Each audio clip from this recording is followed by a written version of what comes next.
Mengawali informasi pagi ini, seorang warga negara Italia ditangkap Satres Narkoba Polresta Denpasar karena kedapatan konsumsi narkoba jenis tembakau japa-japa. Petugas mengetahui saat tengah mengembangkan kasus kepemilikan kokain di rumah rekannya.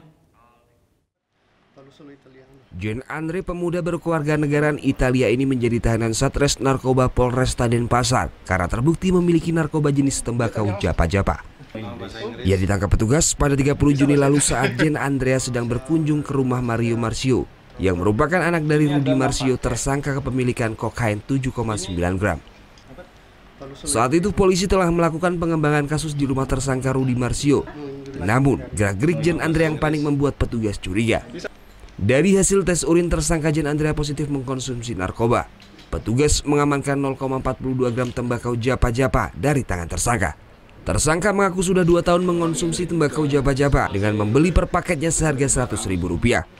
Jadi keterangan yang kami dapatkan dari tersangka, yang bersangkutan mendapatkan dari hasil pergaulan juga ketika mengunjungi salah satu tempat di daerah Kabupaten Badung. Di sana ada perkumpulan anak muda. Pengakuan tersangka mendapatkan barang dari sana.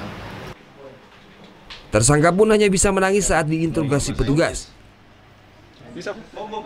Akibat perbuatannya, tersangka terancam minimal 4 tahun penjara. Surya Sanjaya melaporkan untuk NET.